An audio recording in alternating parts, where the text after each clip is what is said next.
As a 42-year-old man, I've suddenly found myself in the middle of intense family drama that's shaken my faith in trust and loyalty within my family. My dad, a 64-year-old heavy diesel mechanic who has been both a mentor and business partner to me for more than 10 years, recently revealed something that completely turned my world upside down.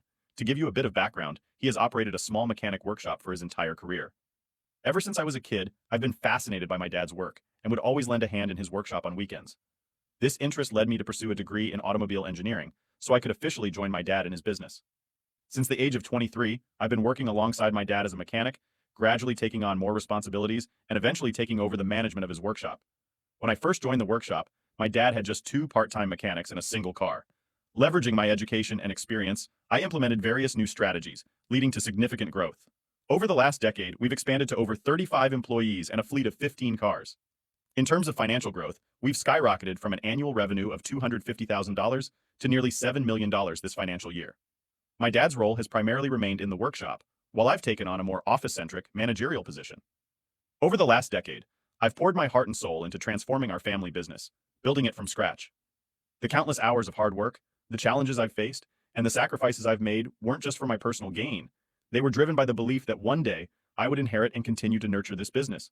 It became more than just a job to me. It was my passion, my responsibility. I've navigated through tough times, braved through various storms, and rejoiced in our successes, all with a steadfast dedication. My older brother Michael, who's 48, took a different path in life. He went to university and then carved out a career as an accountant in the city. Unlike me, he never showed any interest in our dad's mechanic business. In fact, growing up, he had a strong disdain for it. He was embarrassed that our dad was a mechanic and would often refuse to even acknowledge it in front of our friends. When I was helping out our dad in the workshop, Michael would get angry with me, insisting that such work was beneath us. Despite my growing passion for automobiles and my decision to pursue a degree in that field, Michael consistently tried to discourage me. He would tell me that my degree in automobile engineering was a dead end, and that I should aim for a more prestigious career.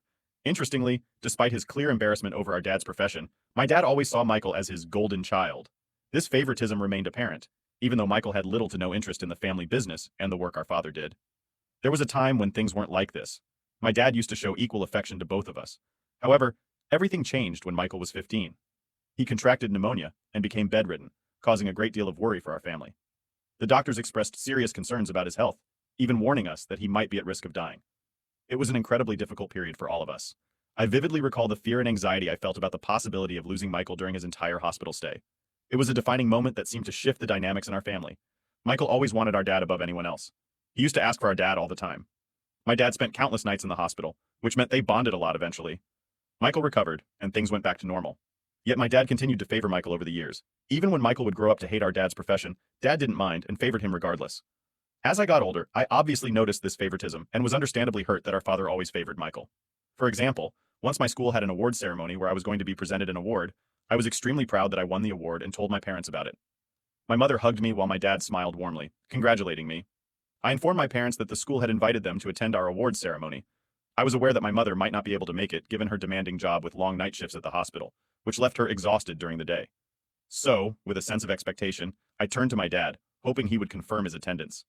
He looked back at me with a hint of hesitation, his eyes shifting towards my mother. She then turned to him, asking if he could make it to the ceremony to be there for me. My dad then cleared his throat and said that he had plans to play basketball with Michael. My mother looked at him angrily and told him that playing basketball with Michael wasn't important, and he could take Michael with him to attend my award ceremony instead. My dad nodded, begrudgingly in agreement. The night before the event, my mother reminded my dad during dinner to make sure he showed up at my award ceremony. Michael, who was sitting at the dinner table, asked my dad if he was canceling on him for that basketball practice. My dad explained to him that they could always play basketball the next week. Michael immediately started expressing his discontentment, saying how he was looking forward to having father-son time and didn't want to waste his time for my ceremony. My mom fired back at him, scolding my big brother for lacking empathy and support, considering I had just clinched an award. She even went as far as demanding that our dad pull himself together for once and be there for me. On the big day, I had to desperately remind my dad once more as I headed to school, hoping he wouldn't let me down again. He told me not to worry about it, and that he would be there during my award ceremony. I looked around for my dad everywhere, but I couldn't find him. My name was eventually called up, and I had to go up to the stage to collect my award.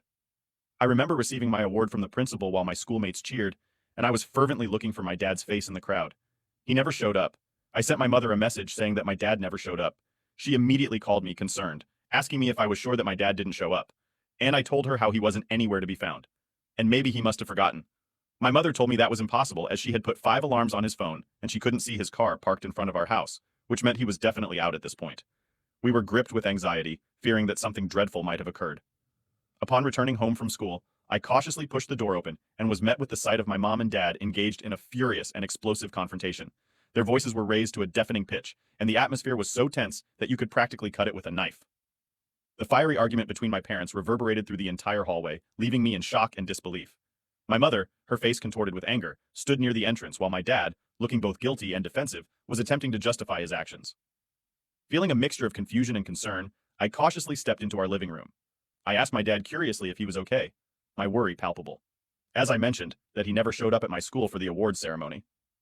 The room fell silent for the moment, while my dad tried to avoid eye contact and mumbled an apology. Something about losing track of time and unforeseen circumstances. I could sense that his explanation wasn't adding up, but before I could press further, my mother unleashed a torrent of frustration and disappointment. "Why did you show up, John?" she demanded, her voice sharp and accusatory. "Tell me the truth. Our son won an award and you promised him you would be there. What could be more important than that?" Dad shifted uncomfortably, clearly aware that he was in the hot seat before he could respond. Michael entered the room with an air of nonchalance, eating an ice cream. My mother turned her ire towards Michael, her eyes narrowing in disbelief and anger. "Michael, what on earth were you and your dad thinking? Where were you guys when your brother needed you the most on his big day?" Michael responded with an indifferent shrug, casually mentioning that he had a sudden craving for ice cream and had convinced our dad to take him to the ice cream shop first. As if that weren't bad enough, they then proceeded to my school, only to find out that they had missed the entire awards ceremony, and so they simply drove back home, leaving me high and dry. My mother's face turned from anger to incredulity as she processed this absurd excuse. "You skipped your brother's awards ceremony for ice cream!" she exclaimed, her voice rising incredulously. "You and your father missed his big moment because you wanted ice cream." Amidst the escalating tension, my dad, instead of apologizing and admitting his mistake, tried to defend Michael and justify his actions, stammering out an explanation that only added fuel to the fire. "Look, it's not a big deal," he began, attempting to downplay the significance of my awards ceremony. "It's just an award ceremony, and there will be more in the future. Michael wanted an ice cream, and I thought we could just grab a quick one. I didn't think it was such a big deal." His words hit me like a punch to the gut. I couldn't wrap my head around it. The man I had counted on, my own father, was downplaying the importance of my accomplishment. The way he casually